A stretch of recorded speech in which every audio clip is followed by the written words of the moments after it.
That's a little weird. Oh, there we go. Good morning, everybody. Welcome to the Daily Whatever Show. I am Lawrence Winterman. My beautiful co host Dana Dubois is on her way. Oh, here she is. And we're joined by the equally lovely Melissa Corrigan. How you doing, Melissa? Hello. Good, good. How are you? I'm good. It's great to see you. I am going to add Dana. Here we go. One, two, three. There All she right. One, is. two, three, go. There she is. Hello. We are already live. I see that. Good morning, everybody. I went live Good. as soon as I got the link. Phew! What Excellent. a morning. Yeah, honestly, it has been, I don't know if this is true for the two of you. It has been such a freaking Monday so far. Yes. Is that Yes. okay? I'm Well, not the it's only only one. 7 a.m. here. So, We've had Right. more It's still opportunity very, for Monday events. Yes. exactly. But yeah, a warning I'm from the future out here on the East Coast. It's Monday. it's Like it's Monday. It is really a Monday. It's total. serving Monday so hard. Would you It's I giving love it Monday. serving Monday. Would you believe I still am working this week? Like I still have to go in the office. I Or Ew. you would believe, yeah. I would So believe that because I know it where you work, and that sounds yes. exactly Yes. like them. Yes. And so it won't really feel like Christmas until Christmas Eve. I feel like Because this has got to be like their busiest week, though, not right? Like it's got to necessarily, and be I busy. I don't know, Oh, not really, but um I don't want to talk anymore about my job.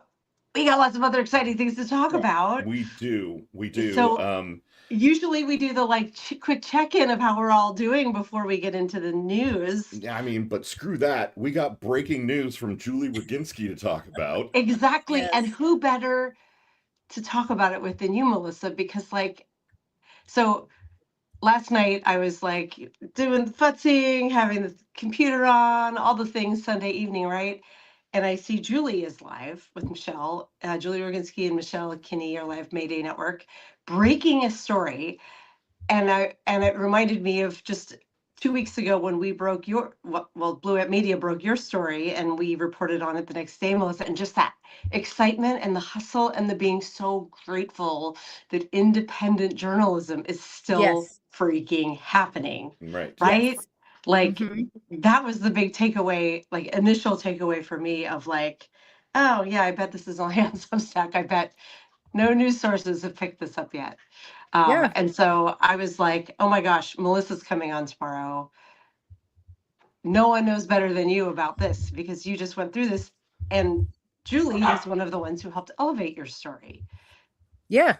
Oh, I love Yeah. a full circle And like that. she was amazing. She was amazing. Like in terms of she was the first like big show that I went on, and she was so reassuring and calm and professional to guide me through, you know, Yeah. Oh, telling the Uh, story. So yeah. Part of what I love about Julie is she's just such a badass, you know? Like Yes. I know. she's just like, I got this.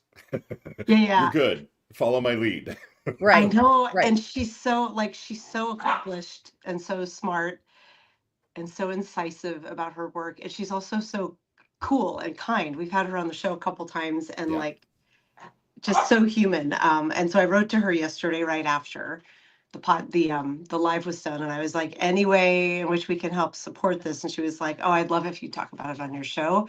Yes. And so I was like, done and done. We didn't really have a theme today. We were going to kind of do an end of year recap, looking back at 2025 and a what's coming in 2026. But like And this what does is our Kira think of takeaway it? from 2025, and this is what we have to look forward to in 2026 is the like ever increasing caliber of independent journalism that's happening on Substack. Yeah. And the And I need feel for like, it, like just Yeah. the stuff that I hear about. Like I'm working on another story right now that isn't exactly breaking news, but also no mainstream media has picked it up. right. Even Right. local news around where this, situation is are pretty much ignoring the situation. So yeah, that's another part of it, is not just that the news is so exclusive that only independents are getting to it. It's that mainstream media is refusing to Yeah. talk about Yes. some stuff. Yeah, And not that's so right. Yeah, and not holding people accountable. You all do hear Kira. I have done a Monday. Okay, remember we talked about it's a Monday. Her treats are in the kitchen. Go, Let me just mute for 1 go get second. them. I gotta go get them, or we're gonna be listening. Well, Do you hear Melissa, that? while She's Dana's doing threatening that, you. right? She's holding you hostage. While Dana's doing that, Melissa, and before we get into the stories that Julie and Michelle were breaking yesterday and today, maybe tell people real quick about DeleteGate, the story that you broke about 10 days ago now, on what was happening on the USS Iwo Jima. Oh my God, it feels like a month. It's been 10 days. Well, Doesn't it? Right? I mean, yeah. I'm guessing it was 10 days. I was like, it It feels hasn't like been three much longer than months, that. but it's Yeah. internet time in Trump, so it's probably It's only been like a 2 week and a weeks. half. It's Yeah. been 2 weeks. Sorry, hi, I'm the disembodied Yeah. voice.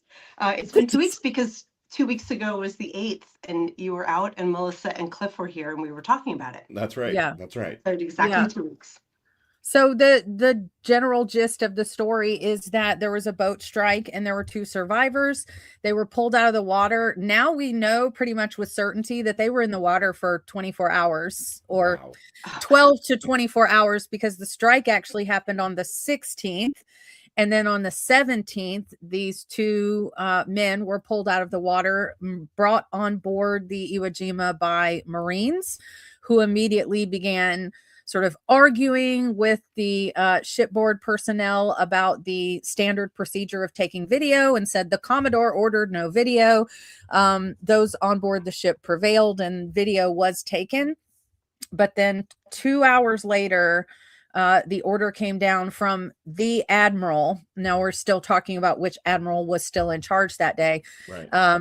To delete that video. And even though the shipboard personnel protested and pointed to this regulation and that code and the Geneva Convention, they were still outweighed by the Pentagon and still ordered to delete video footage. So the U.S. Navy has no record of these 2 men being on board the Iwo Jima. They have no video, and they were both repatriated to their own countries, both of which have declined to prosecute because, as the Colombian president said, any evidence that we could use to prosecute this man is now on the bottom of the ocean, thanks to you. So not sure how you expect us to prosecute with no evidence, because we don't run our justice system that way.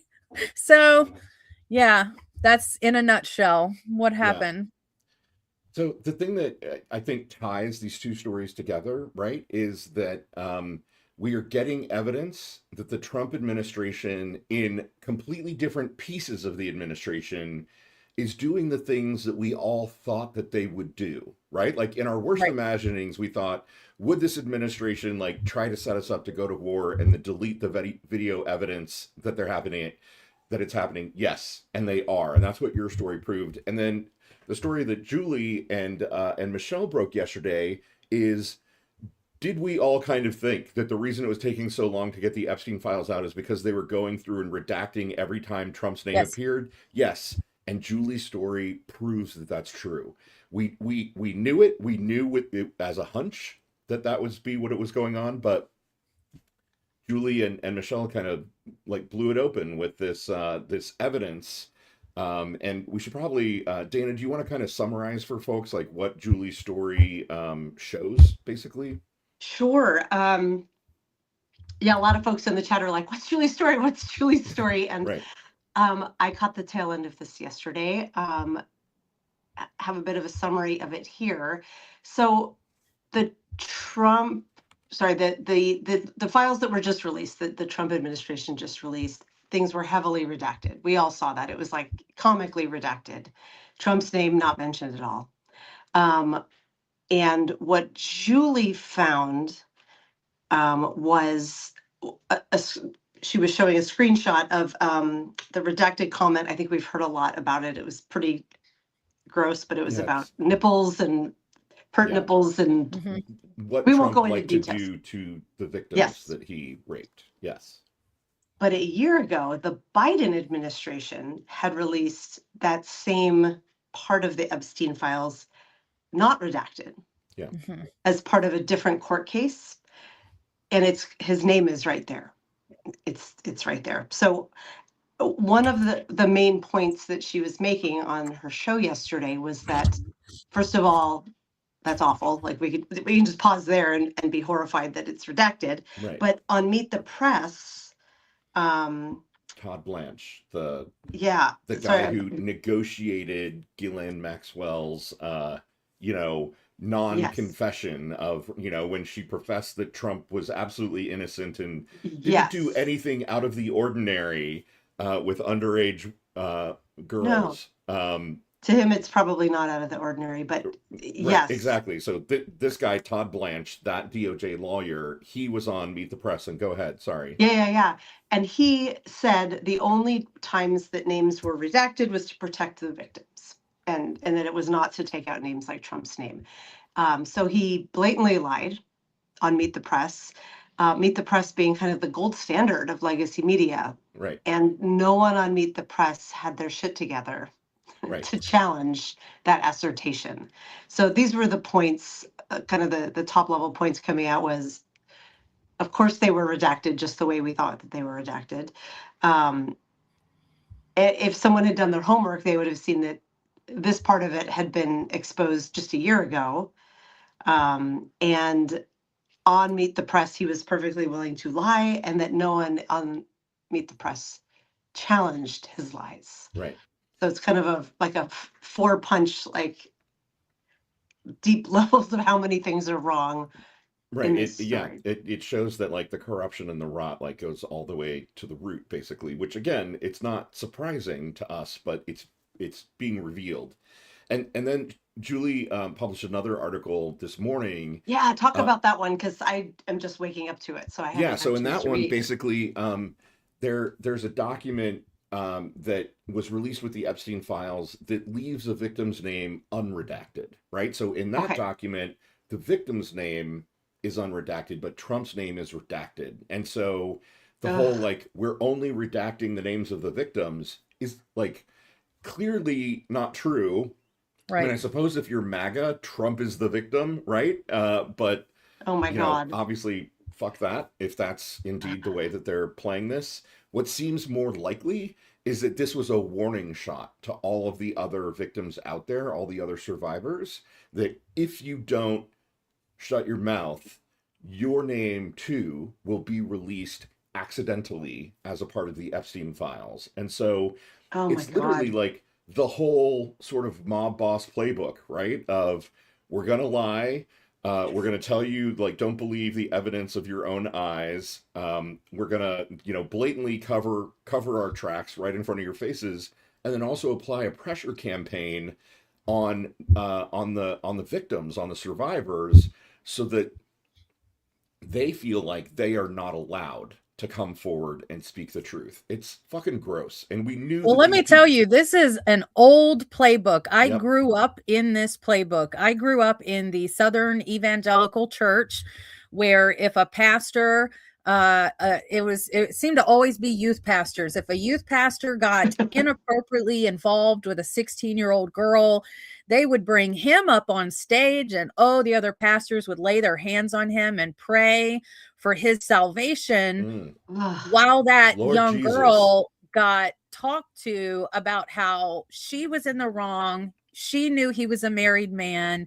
She should have known better. Maybe She it was was those tempting him. leggings that she Right. wore If to only she didn't church dress that like that, tempted Melissa. him.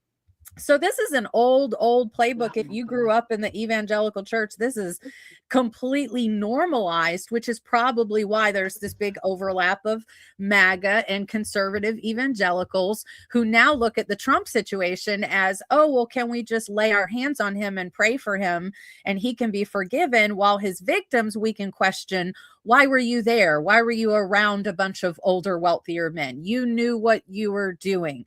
You knew what you were walking into. So they have primed so much of the MAGA base to just accept and forgive and move on from horrific acts of pedophilia, because we grew up with horrific acts of pedophilia, which Yeah. we were told were our fault and not possibly the fault of the men who stumbled. Yeah. So we've got This Woman Votes. Rachel from This Woman Votes is in the chat. And she says it's called selective violence, the saturation, enclosure, capture, and selective violence pattern.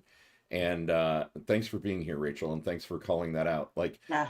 it's true, Melissa. You're right. Like this is a playbook as old as time. You know, older men who literally know better, uh, proclaiming themselves victims at the hands of those evil teenage girls who, Mm-hmm. you know, have seduced them and lolitaed them and whatever, right? And it's absolute bullshit. It absolutely abdicates any agency on the part of the men involved, and you know, and it's being played out right in front of our fucking faces. Yeah. As a part of the whole Epstein file release. Like, could these people be more disgusting? The answer, of course, is no. It's on It's no. page 37. Right. Everything about this administration is traumatizing for victims. Like, and I say that as like my victim is a very little lowercase v of just like a verbally abusive dad. You know, like he's fine, but he yelled a lot. And but I've talked about this before on the show of like I live 3,000 miles away from him for a good reason. And there's always been this feeling in life of like seeking out where I can have my own power and not feel just not be around people who are Mm-hmm. unkind or dangerous. And now, like, we are all beholden to this madness every day. There's no way out. I can't even imagine how these victims feel knowing that every time they come forward and have like this much success, they're just getting smacked around by the very top powers in the world. Like, it's so grotesque that I'm Grotesque just is a having really Well, good word for it. if you will allow me just a minute to conjecture always, on, Please. please. so I have been beating this drum for years now because of how it feeds into the private adoption industry, but it feeds into this as well. In 1989, the UN held a convention on the rights of the child. The US Okay. was not there. The US refused to sign or ratify a document declaring that children have human rights. And part of the reason that they did that, I'm pretty convinced, was they were in the height of the evangelical private adoption surge. I know my adoption was in 1989. So the thought that the year I was being taken to court and stripped of my name, my identity, any cultural knowledge that or connection I may have had to my ancestors was all severed in court, while across the world, the UN was meeting to prevent that from happening. That same year, almost the same month, they were meeting to say that private adoption is human trafficking. The US has yet to declare that. There are private adoption agencies Wow. that make millions every year from selling babies. There's no way. If you have a cash flow sheet and a board of directors that is guiding shareholder decisions in terms of the sale of human babies, it's a sale. Okay, it's a business. There's no way to really spin that any other way. But here's the thing. If we had implemented these human rights for children back in 1989, it would have been tremendously more difficult for the activities that Oh happened my God. underneath Epstein to occur. It would have been much more difficult. And those children, because they were children, would have had the availability to go to get legal assistance for themselves, representation. If they simply could have gone to an attorney and said, my human rights are being violated in this way, we could have cut this off at the neck. But you saw this happen in 1989, where America refused to participate in this. And then you saw throughout the 1990s, you had the Abercrombie kids and Hollister kids being, now we know they were being trafficked and abused. And on into the 2000s, where the Epstein ring got going in full. You saw things like Justin Bieber's mom signing custody over for 12 hours. And now we know what happened in that 12 hours. If we were falling under the UN rights of the child, she would not have been able to do that. Justin Bieber himself may not have been trafficked in the way that he was, which was quite public and everybody just kind of knew what was happening. and I'm gonna didn't. say So I don't what know this this is, story. Like I don't know the Justin Bieber I don't know story. this story either, and I'm also Googling Abercrombie Hollister kids. the Abercrombie CEO was accused back in the early 2000s of Right. sexual abuse of the models that they had, the Abercrombie models, which were all teenage boys. And Um, American Apparel too, I think, right? right, right. Yeah. And he owned Yeah. more than one of these Yeah. companies. I'm not sure of all of them. Bieber's mom signed custody over for 12 hours, and he was then handed directly over. She signed custody to Usher, and Usher literally took this boy to P. Diddy, just took him directly there. Whatever happened after that, Justin has implied what's happened after that, and we all know the mental health issues that came out of that. Again, How am I the an adult in entire a society and I entertainment don't know this industry would story? not have been able to treat children the way they were if we were operating under the UN rights of the child. You know what? That's it. I'm gonna invent a time machine and I'm going back in time. And bear with me. Hang on. I'm gonna make it so Dukakis wins the 1988 election. I mean, That's Yep, a heavy lift, Lawrence. it it's a is. pretty heavy lift. I might it might be easier to just go back and I don't know. Pick another candidate and Yeah, make pick that a candidate completely win. different candidate. I mean, I'm joking, but isn't it interesting how so many of the issues that we are dealing with today, like literally really dealing with today Yes. as a society, come directly from policies that were or were not put into place under the Reagan Bush administrations, and how we are paying the price 40 years later for those decisions. It's pretty Yes. remarkable. Like we are losing the country Yeah. because we were sold a bill of goods on trickle down economics, and that states, should have the right to determine what kids get educated about, and parents should have the right to pull their kids out of public education. Like all of these things can be directly traced back to kind of that period of time where the chickens are literally coming home to roost right now. Yep. Yeah, Lawrence, the chat is weighing in with this, and I agree. If you're gonna go invent that time machine and go back, like, you gotta go back a little further than Dukakis and take out Reagan is what you really need to do. You gotta, Okay, yeah. yeah, go back a little further. Yes. And Melissa, I love that you just took a completely disparate story and wove it together so that it's like, yes, of course, that is the root of so much of this. And Barbara's asking in the chat, with it, oops, the chat's flying by. With a children's right declaration, would it affect the rights of trans kids? Yes, Yeah. unquestionably. Yeah. I Yeah, in Europe, when a child is not able to be cared for by their parents, because we all understand that that is unfortunately something that happens. Yeah. There are parents that are abusive or addicted, or if for whatever reason not able to care for their kids. In Right. Europe and all other countries that have established and ratified the rights of the child, they are taken under legal guardianship. So they are still placed with a responsible adult. They don't change their name. They don't cut them off from their cultural identity. In fact, all of those things are protected. You have to continue facilitating that child worshiping the religion they came from, whatever cultural practices. You have to preserve all of that. Their name, definitely, you don't change their name. If Mhm. there are other members of their biological family that are okay for them to interact with, you are to facilitate those relationships.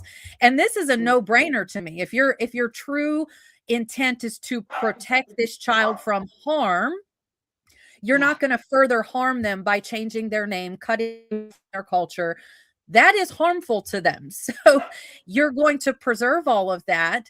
And there are also such strict rules around the transfer of guardianship of a child, whether into the foster care, into guardianship, and God forbid, across country lines, national lines. You can't just take that kid wherever you want. Right. So it has protected these kids and allowed them to preserve their identities in ways that's completely foreign to American adoptees. And now we've all had to give our DNA to companies that we know goddamn well are going to abuse that information. Mhm. But it's the only way that we could find. It's the only way I found my family was through Ancestry. Right. So that's unheard of in countries that have accepted this UN God, doctrine. Melissa, it's like we've talked about this before. It's like they want to adopt a pet. Yes. They want a tabula rasa kid. They want a kid who they think has no baggage, no background. And by they, I mean the families who are taking these kids in, or more. I don't begrudge the families. Like, I think most families have good intent when they adopt a child. I'm sorry yours didn't, but a lot do.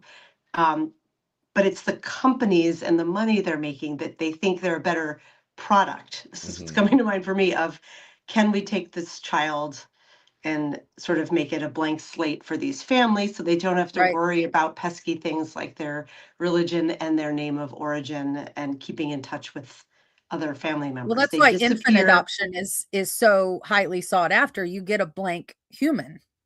Right. Yep. Yeah. Wow. Melissa, was your name always Melissa? I've never asked that before. My first name didn't change. Yeah, that was Melissa. Okay, good. Yeah. Okay, good. That would have kind of blown my mind if you had been like, oh no, I was a different name. Wow. And I asked my mom when I met her, what did you name me after, thinking there would be, maybe the Allman Brothers, because that song had come out like the year before. And maybe that was part of it. But she was like, I don't know, I just liked it. Like, you wonder for 30 something years, am I named after a certain thing or something? And no, I just liked it. Yeah, that's kind of both of my kids' names. They had some symbolism, and the middle names for sure have more intent, but the first names are like, we like these names. I want to read this quote from Jason in the chat too. This is kind of clicking back one conversation. As a Gen Xer, I'm finding it hard to reconcile that the greatest days of my childhood were laying the groundwork for the horrors we're facing as adults. Like, fucking A, Jason. Yeah. That's good. You are not wrong. That is what was happening, and we had no idea. We had no idea. Oh my gosh, look at all these amazing comments. I can't even read about all of these. I know it's streaming by today. Thank you everybody for being here and for being so chatty. I know Rachel is saying, this woman votes, Rachel. Have you heard Buttigieg talk about how he had a discount on his kids because they were mixed race? I had not heard that, and that I just replied to that and said that sounds gross, and I really like it. Really so like I Pete too, hope the context was made from a place of outrage and not like, well, we got a discount on our kids because. Oh my God. If I hear those conversations when you dig into for a while there. I had to stop for my mental health, but I was monitoring, like I followed several private adoption pages on Facebook back when I was on Facebook, and there were specials. They ran specials. There were sibling sets, and you did get, discounts if you adopted the sibling set. I know for my family, it wasn't so much as what it cost, because they went through the state, so it didn't cost a whole lot anyway, but they got bonus payments because they adopted siblings, and my brother is disabled. So they got a much higher monthly stipend, and they got that monthly stipend until we turned 18. And then when I was 18, they were kind of like, well, thank you. We've done our duty to the state. You have not turned out to be a card-carrying Republican. So good day. It's been swell. Wow.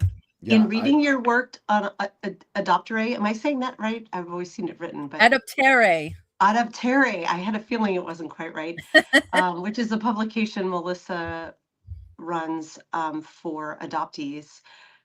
The one thing I'd never considered in adoption, Melissa, was failed adoptions. What you just described of, we have fulfilled our legal obligation to you. You are now an adult. Peace out. Yeah.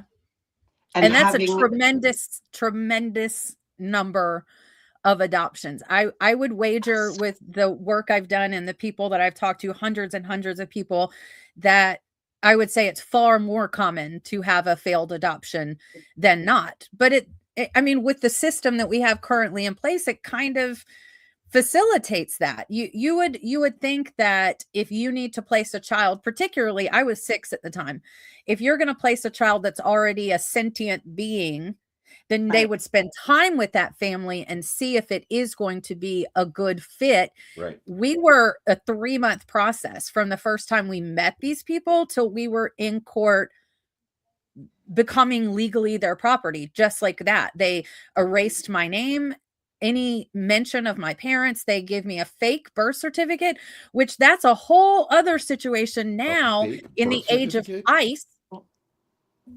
When you were Am I 6, frozen? they gave you a new birth certificate?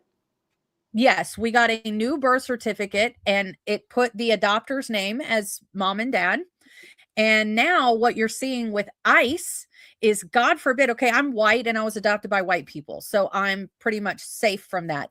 But my birth certificate looks weird. It looks not right because it's not right. It's human trafficking, but it literally is a fake birth certificate. But so people, these kids who are brown, who were adopted into families, who now no longer speak to those adoptive parents because that fell apart after they turned 18, are stuck with these fake looking birth certificates in the age of ICE. And now you have adopted children. I've read 5 stories in the past couple months of kids who are adopted by American parents. Their American parents don't want anything to do with them anymore, and they are being deported. Oh my God. Because their birth certificate isn't real. No shit, it's not real. But at 6 years old, I didn't have a part in that forgery. Okay. Right. The It's trafficking, not like, the you were forgery. at 6 going into a back alley and being like, hey, can you give me a birth certificate over here? How much I gotta pay? Yeah. Oh my God, Melissa. Like, here we thought we were going to be talking about mostly about Julie Roginski's breaking story and about the falsification. Which we can still do. What we are, I mean, and we have, Yeah. the conversation has just moved, but it's all related. It is all honestly related. I'm really, really struck by how much of this is all connected together, right? Yes. By like kids not having rights. Kids not having rights, and just kids being abused, systemically abused is what's coming to mind. That like this is the very system that's supposed to be protecting them is the one that's, I don't know if you guys have been watching the Ken Burns masterpiece American Revolution, and I know people have watched the whole thing. It is fantastic. I know people have big opinions out of it, but one of the things that I feel like he kept hammering and that we have got to come to grips with is, until we deal with our foundational, fundamental sin of wanting to own human beings in some way, shape, or form, we will never be healthy and advance as a nation. Because it went from chattel slavery to children. We want to own children, and now we have an entire multi-billion-dollar industry that trades kids, and it's legal. We call this legal. Did you know it's legal to rehome your adopted child? There are Facebook groups where you make posts on Facebook like a puppy. Oh no, she peed on my floor. Gotta go. Looking to rehome this human child. All of this is considered legal. So until America stops with the fundamental foundational desire to own other human beings, we're gonna keep fucking up. We're gonna keep being a sick society at our core, because all the Epstein stuff is wrapped in this idea that we own these girls. With a few dollars, we can own these girls, and then we can do whatever we want with them. Yeah, oh my God, Melissa, you are exactly right. Because, I mean, when you think about how did Epstein mastermind this like global human trafficking, pedophilia ring, right? It's, well, if you're already buying and selling kids, like some of your product isn't going to sell, right? Some of it's going to age out and suddenly become sexual, girls are not sexually viable, but like it doesn't make sense, but you can almost see how, well, we've got these kids over here that are 13 and nobody wants to adopt them. What are we going to do with those ones? I'll throw them in the whorehouse. They need a career. This is the logic, I think, that these people are using. It's like patriarchal white supremacy, person ownership, chattel slavery, exactly like you're talking about, Melissa. um, my jaw is on the ground, and it's just reminding me when my eldest was in preschool still, one of her friends at preschool was adopted, and the parents got rid of him. He was the sweetest little boy. I don't know what he was like at home, but I don't care what he was like at home. Yeah. When you signed, like, I've always known adopted kids. Like I had friends who were adopted, some within the US, some who were brought to the US, and my nephew is adopted. And I'm very lucky and grateful that all of these kids who, and mostly now adults, were very much part of their families. Like there was never in my mind, I was like, oh, it's the same. It's just the way you got there is different, and that's it. So this was the first time, and I had kind of forgotten it because it's been so long, but you saying this, that I was like, oh, where is so-and-so, this little boy? And the woman who ran the daycare had to be like, his parents got rid of him. And we were so horrified. And then two facts. One is that family came back and they were like, oh, we adopted another kid. We got a better one. Like, Oh my God. wanting to put this kid in the daycare. And they were like, No. under no circumstances do we want to talk to you again. Yeah. But guess who adopted that little boy? Two gay men. Good. I don't even know how I remember hearing this from the daycare. It's great that he found a home. And also, like, if the Trump administration has their way, they probably won't allow that to happen. But like, Right. who picked up the pieces of this then 3 or 4-year-old who undoubtedly traumatized, right? Like, Oh, I mean, yeah. 3-year-old kids are like just a ball of I was so jaded by 6 years old because I'd already been through 8 foster homes. I didn't get attached to adults. I didn't, oh my God. you know, I saw right through most adults. They would play nice in front of the social worker and acted however they wanted behind closed doors. So Yeah. by 6 years old, I was already incredibly jaded. I was over it. And then I'm adopted by these people that want me to fit their mold of what they think a little girl should be like. I had a mouth on me at 6, like I got a mouth on me now. So obviously Oh my God. there God, was a 6-year-old conflict. Melissa standing up for justice and truth. I want to see little 6-year-old Melissa.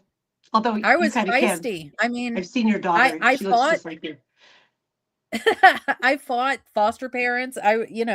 Especially because my brother was with me for most of those foster homes and he has cerebral palsy. And I guess it's a lot easier to abuse a disabled kid than a regular kid that will fight back. So I would fight back, I would fight him. So, I mean, and so, like I said, by 6 years old, and all of these people had been vetted by the state to be foster parents. And some of them should be in prison for the rest of their life. They should never be around children ever. For all I know, they're still foster parents. Yeah, no, Melissa, this have you family out ever- here, they gave another kid. Yeah. Yeah. Like a pair of jeans that didn't fit. They're Yeah. like, we want to send this one You back. return it. He's kind of obnoxious. Can we get a different baby? Right. Mhm. Melissa, did you have you read Demon Copperhead by Barbara Kingsolver? No. Well, it's an amazing book. I really think that you would like it. It's a retelling of the David Copperfield story, but Barbara Kingsolver sets it in Appalachia, and so many of the issues that you're talking about are represented in the book. And somebody asked her, like, oh, why did you make his life so tumultuous, and all the rehoming and being traded and blah blah blah, and she was like, I didn't make that shit up. Like, that's It's what real. happens. That's 100% real. Like that. Right. I'm talking about people I know. Yeah. And it So like I think it's eye-opening for a lot of people who don't have any perspective into the adoption system or the foster care system or the way that works. That it is human trafficking in a lot of ways. Yes. And there's another great book. So I worked at Alexander Youth Network, which is an incredible organization. They're 130 years old now. They transitioned out of being a orphanage that was a church-run orphanage to being a residential mental health care facility for kids. And so almost every one of the kids in our care, I mean, over 70% on any regular basis was out of foster care or adoption system. So they were heavily traumatized by the system itself. And we were spread out over the state of North Carolina, and we did have an office in the foothills of Appalachia. And something that became, unfortunately, I wouldn't say common, but it definitely happened more than once, was children being raised as dogs. They were placed in kennels. They were fed on the ground. They were chained or shackled into those cages. And that's literally how they led their life. And so Dr. Bruce Perry, who's a neuroscientist, started doing a study based on one of these kids that was raised as a dog to, I want to say 6 years old, don't quote me, 5 or 6, and then entered neurosequential behavioral therapy to bring him up to the normal developmental milestones of his age, much less process the trauma and everything.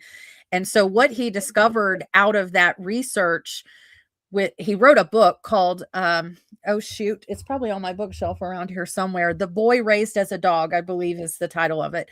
And it's Dr. Bruce Perry. And what he discovered, which has been groundbreaking research that has changed the way we do therapy for kids, is that your brain is literally developed differently when you are just constantly in traumatic situations as an infant and toddler, because your brain is being washed with fight or flight chemicals. It's being flooded with dopamine. It's being flooded with adrenaline. And when they do MRIs and CAT scans of the brains of these kids, they are literally different. Like if I were to have an MRI or CAT scan done, my brain is probably literally shaped differently. And so different sections of the brain develop at different paces or don't develop fully at all. So my impulse control that I have in adulthood, is that ADHD or is that systemic of the brain development from my childhood? We'll never know. But the amount of adoptees that have ADHD or autism is staggering. And it probably is not actually classical autism or classical ADHD. It's literally our brains and the way that our brains developed during that period of our time where we were under constant trauma and constant adrenaline and constant fight or flight. So, I highly suggest anybody reading The Boy Raised as a Dog. I think that's the name of it, but it's Dr. Bruce Perry, and his work is so enlightening. And to think that we have that knowledge, we have people like Dr. Perry that are doing this work and putting the information out there, and yet the adoption system still exists, the foster system still exists, because there's so much money in it. There's so much money in it. And then you look at these girls, because the brain development continues, as we know, until you're 25, 26, right? So even at 13, 14, 15, when you're being trafficked and sold into sexual trafficking and human trafficking, your brain is still developing. So when you are in situations where your brain is being washed with adrenaline and you're in constant fight or flight, all of that is going to change the way your brain develops. Did Virginia Giuffre kill herself? I don't think so. I don't think anybody believes that. But would it be possible that suicidal tendencies are greater, not only because of the trauma you experienced, but how your brain development was altered during that time? Right. 100%. It's I just want to acknowledge, like, we've got a lot of folks in the chat kind of raising their hands and saying that they had these experiences or similar experiences. And we love and respect everyone in the chat so much. And we're grateful that you're here with us. We're grateful that you're talking to us. And we cherish your vulnerability and your ability to share with us as a community. So thank you for being here, and thank you for sharing your heart and your heartbreak with us. It's a safe place to share it. And, you know, I think we're all kind of powered by the sense of justice that we feel, you know, around these issues. And it's why we want to take our country back and make the world a better place, because fundamentally, when it comes down to it, we all just want to protect the kids. right? Like, Yeah. I think if you kind of drill down into what's motivating each one of us here, it's that fundamentally we would like to make sure that the next generation and the generation after that, that they are growing up in a safe, healthy, loving, educated environment where they can achieve their full potential. And so many of us didn't get that, and had such completely devastating experiences as kids. I wish we could change it. Me too. Lawrence, we talk a lot about how Gen X, our generation, is here to heal generational trauma. And that means personal as well as societal. And this just ties into that so much. And I'm so struck by how many hands are being raised in the chat. First of all, that there are a lot of adoptees in our community, which I didn't realize till today. It seemed like a very high percent of names going by either were adopted or were adjacent to an adoption. So, and so many people are saying, like, I've never heard this before. So thank you, Melissa, for sharing your experience and for connecting dots in such a powerful way. Like, I, as you're talking about all of this, I'm just thinking of we'd like to think we can heal here, Lawrence, on the show, but Right. my God, things are going to be so much worse. Like, we won't live long enough to see our country remotely come out from under the trauma of a second Trump administration. Like, Yeah, no, Yeah. we're seeing things enacted those, and in policy and literally happening kind of right in front of our eyes that, yeah, they're going to reverberate for decades, for 100 years, right? Like, it's yeah, the stuff that's happening now is going to echo for at least 180 to 100 years. right. Yeah. Um, I mean, they've done studies, and sorry, I'm not a scientist here at all, but that, like, trauma is passed down through DNA, that, like, right. Jewish Right. people like you and me, Lawrence, are carrying the trauma of the Holocaust in our genes. I Well, mean, not me, because my family moved here in the 1880s from Russian pogroms, but I'd imagine the pogroms, forcing them to leave was kind of as sure. horrifying as the Holocaust, I maybe. guess the having lived through the era, even if you weren't captured. My family's not direct descendant either. They left a couple decades before, but I just gave that as an example of, Yeah. like, trauma living on and being passed down. In 2016, that awful night in November when that when Clinton lost and Trump won, I remember leaving the bar. Lawrence and I held an election night party. We had like 70 people there, all of Hmm. the friends' kids, all daughters mostly, because it was, my kids and their friends. And we were there to see the first woman president to get elected. And it was such a joyous night at the start, revelry everywhere. And then it became clear very quickly that it was not going to be a happy night. So we all, like, just like sort of numbly packed up and left. And I didn't cry. And I remember walking to the car with my kids being like, wow, I'm not going to live to see the damage undone by this. They're going to be at least my age now before the pendulum swings back. I was thinking specifically about abortion rights and Roe v. Wade. Yeah. Like, that night, it was very clear to me of, like, Roe v. Wade is toast. Hmm. My kids will probably, by the time they are sexually active, it will already be gone. And it will never come back probably until they are postmenopausal. That was my thought that night. It's a 40-year cycle, at Yeah. least. But Yeah. we did it again last election cycle. And I'm now like, you're right. It's 100 years, Lawrence. We will Yeah. not come back from this. Like, if I'm lucky enough to have grandkids one day, they might see the end of it if the Right. world I isn't. think if we empower people to talk and tell their stories, that's going to accelerate this, though. I think I about think so. these women that came forward and stood on the steps of the Capitol and what they risked in their personal lives to do that. Every Right? single one of the Epstein victims who have come forward is risking something. And for years, I kept my adopter secrets and I continued trying to have some kind of relationship with them because they were the only family that I knew. So Hmm. I was the one picking up the phone, reaching out. I was the one calling. They were very clear in every conceivable way that they wanted nothing to do with me. But I kept trying until I had an adoptive aunt stop by my house to visit me. She was passing through town and she said, how about I stop and have lunch? And so at the time, I lived in a 5-bedroom brick ranch on a 2-acre wooded lot that I had purchased. And we had lunch and she looked around the house and she said, I have to admit, I'm kind of surprised. And I was like, why would you be surprised? At the time, I had just finished my first year, wrapping out my first year of my own consulting firm. I had been in the Navy, won Can some we just do medals. this for you, Melissa? I worked in nonprofits for 10 years until I opened my own consulting firm. So I'm like, why would you be surprised?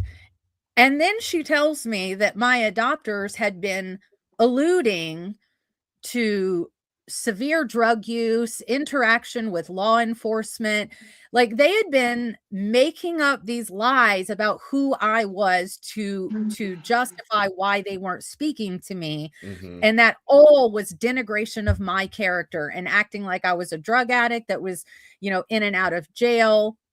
And my aunt's just looking around my house like, well, that's clearly not true. And so I decided in that moment, I started writing a couple months later because I was like, you know what? Fuck them. Yeah. I have spent 15 years of my adult life attempting to be the person that they wanted me to be and be this upstanding. And the whole time, I am an upstanding citizen. I am a productive person. You know what I mean? Like I am a successful person. Why am I continuing to keep their secrets and who they really are when they're out here making lies about me? And around the same time, I read Anne Lamott's Bird by Bird, where she said, you own your story. Right. Tell your story. If they wanted you to write warmly about them, they should have behaved better. And it was like, ding, there it goes. And then I got on Medium and started writing. And there were definitely moments where I got messages from people from my little hometown that were like, how dare you speak about so-and-so and so-and-so that way? They're lovely people. Like, well, okay. You grew up in their home. I don't know what to tell you, but I also got more messages from those small town people that said, I'm so sorry. If I had known what it was like in your house, I would have helped you. I'm so sorry. And people that went to high school with me that sent me messages that said, I went through this too. And I can't believe we were walking in the halls together, just masking. Everything's normal. Everything's fine. And we were both going through this stuff at home.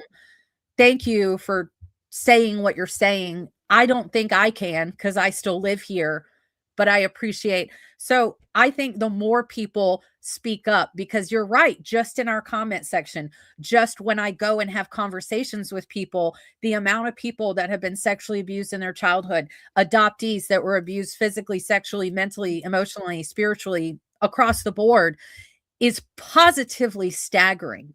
So all of the people who have been through that, it helps. I know everybody just is not at the place to talk about it. But what I wanted to do with Adaptary, what I want to do with Counterstory Media is to provide that safe space for your story when you're ready.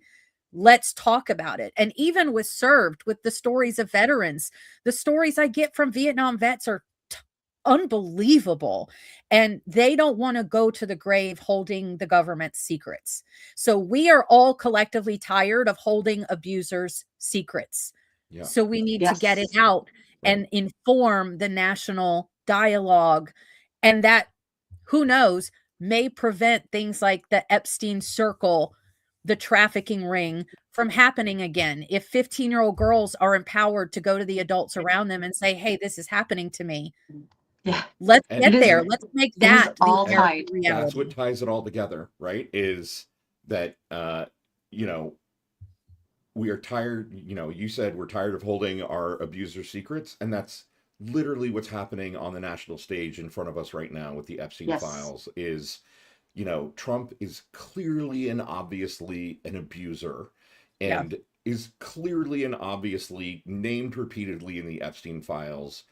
And they are trying to whitewash it or redact it in such a way that it makes him appear innocent or less guilty or whatever their objective is. And it's just fucking not true. And, I, for one, am tired of, at the age of 55, plenty of people telling me to disbelieve the evidence of my own eyes. you know? Like Trump Yes. is clearly a bad person. He's Right. clearly shitty at his job as president. He's clearly too old and too senile and too whatever to actually be in that office right now. Like, come the fuck on, people. Like we just have to get past this moment. And I hope and I pray that all of the horror that is embodied in the Epstein files, that it can unleash a movement that is bigger than just this, that we can Yes. use to power the rebuilding and the restructuring of our country, because we're fucking doomed. We're doomed with these people in charge. We are Yeah, if we Yeah. can't doomed. get past this, Right. I don't see how we get out. I've held a spot up in the chat here, Melissa. Sandra says, Melissa, you are an American hero.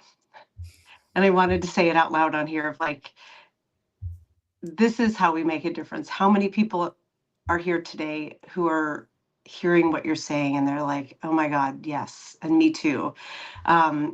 Yeah, Kat is saying, oh, Melissa, you and I have the grossest things in common. I love you, my friend. Elizabeth is recommending the book, The Body Keeps the Score by Yeah, I wrote that Bessel down. van der Kolk. Yeah, that sounds really good. Oh my gosh, just the all of the stories in here that people are. Yeah, Stuart says Melissa came out of it with flying colors, unbelievable testament to her dignity. Yeah, just an unbelievable testament to your courage. Yeah. Well, after We're I so met glad you did. my mom, and my mom started telling me stories about her mom and her mom's mom. I come from a line. I'm going to get emotional.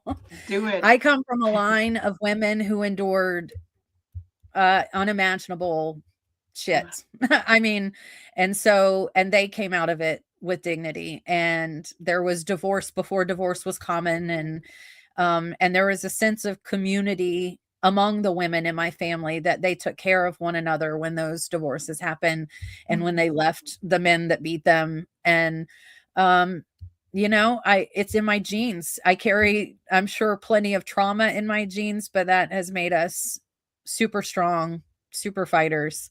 So I look at my kids and they're even stronger than I am. So we're just going to rebuild the trauma in that genes to make us stronger and stronger and stronger. Yeah.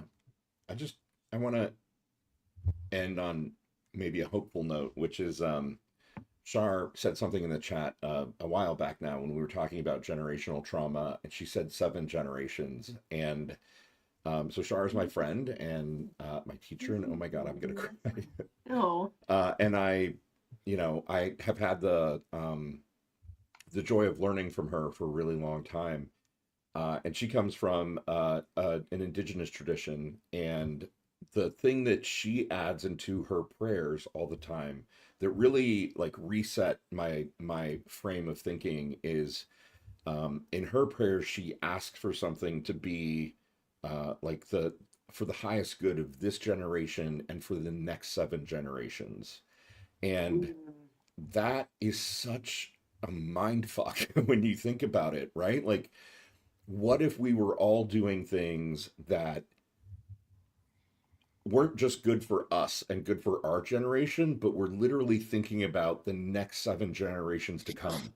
Like, if we had to think 200 years into the future, like what the consequences are for these actions. And I mean, I think, the world would obviously be a better place. We would value each other and the natural world so much more.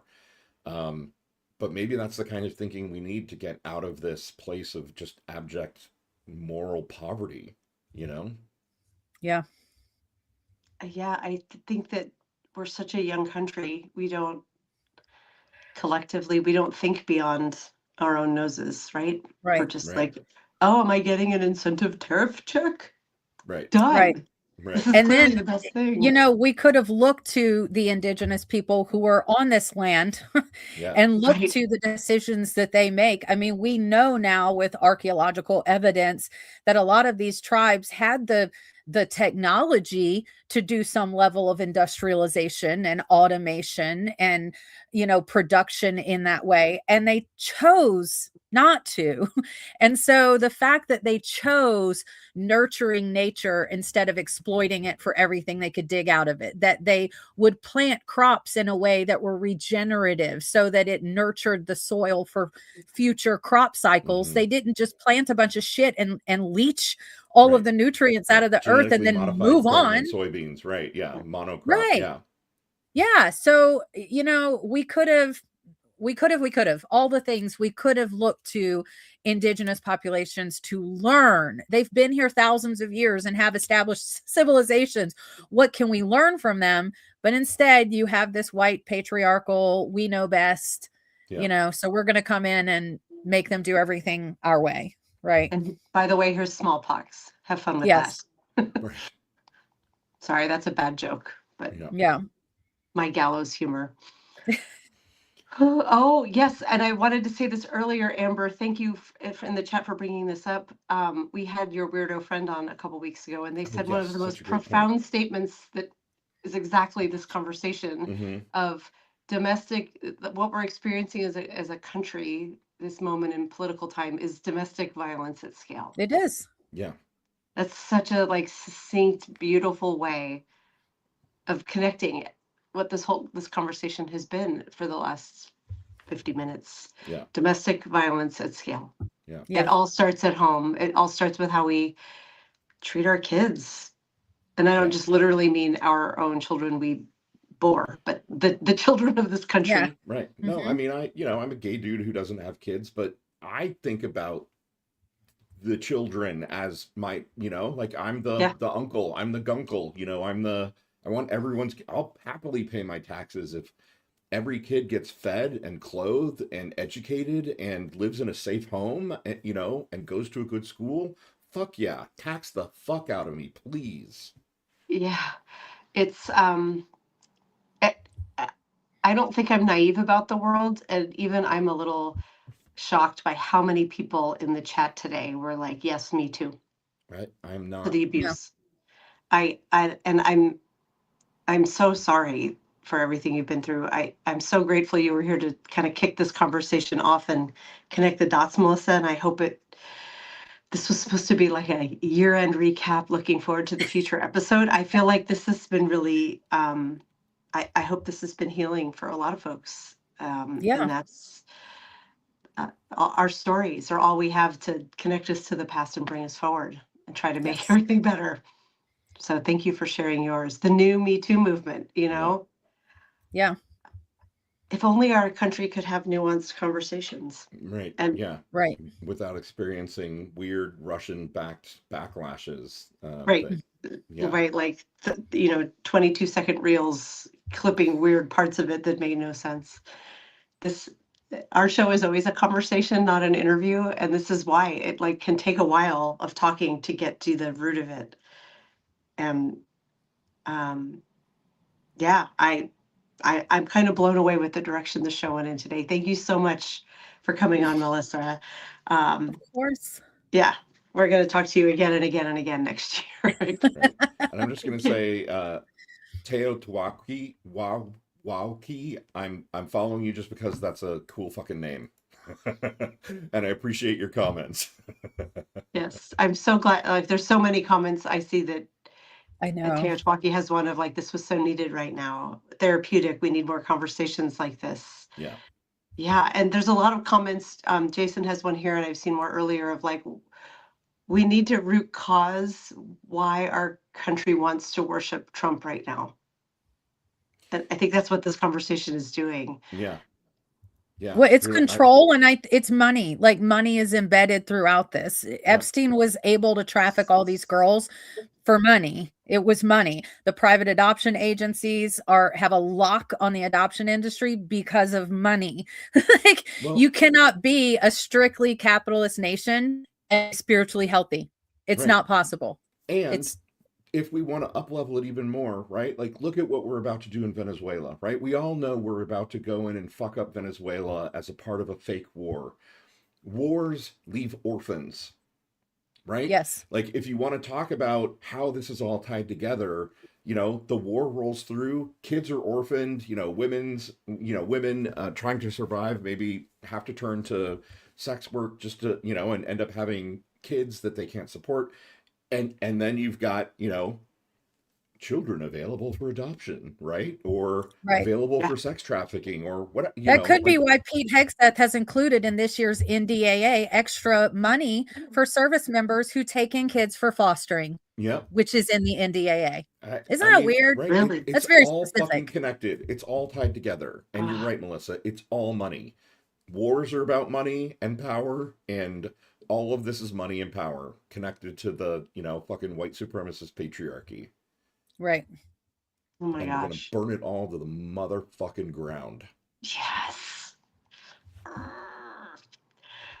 Um, On that note, on that happy note, yeah, yeah, burn it all to the motherfucking ground. Quick programming note, I guess. We're here this week, the Daily Whatever Show. We have not yet posted our week ahead, oh right, yeah, but sorry. it's Florence. That was not me coming down on you at all. We together have not done it, but quick rundown. We've got some of our favorites of the year and one new special guest coming in this week. We've got Opinionated Ogre Tuesday, tomorrow, joining us. We have Ellie Leonard. We've got Ellie Leonard coming in Wednesday, and we're going to talk about these Epstein files. In fact, while we've been on air, she just dropped a PDF file and said, posting this here before it gets redacted or taken away. So you may want to go I haven't even looked at it yet, but. Oh, it is the thing that you quoted earlier, Dana, about the, what Trump liked to do to the girls. It's that file. Oh, yeah. Page Okay. 16. Trigger warning. So Trigger warning. there you go. We are taking Christmas off on Thursday.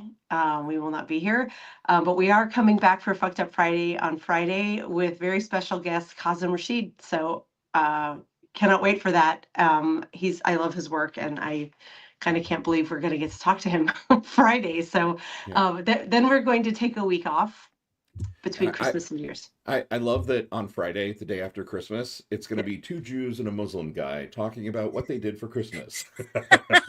Oh my God, you're so right.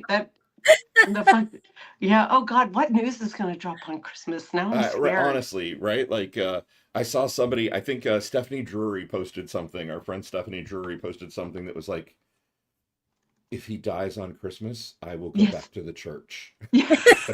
I saw that. Okay, 2026 goal. We have to get Stephanie and Melissa on a live together. Oh my God, yes.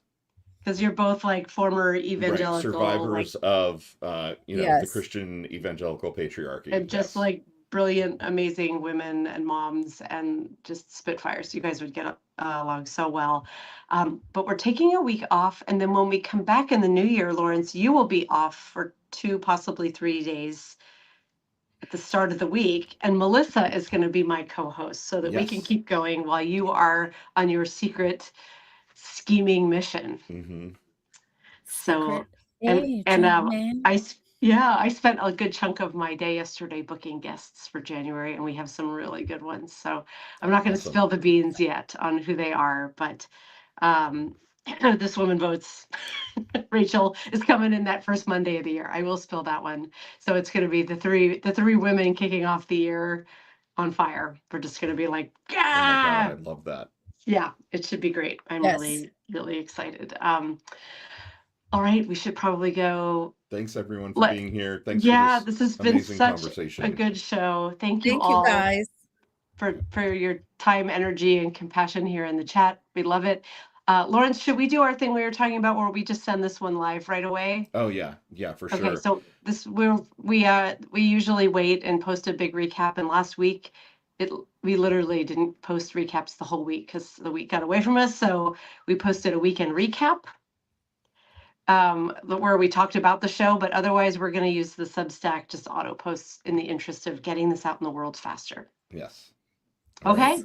Thanks. Love everybody. You all. Thanks, Melissa. Mean it. Love you. Mean it. Thank Bye. you. Bye. Ah.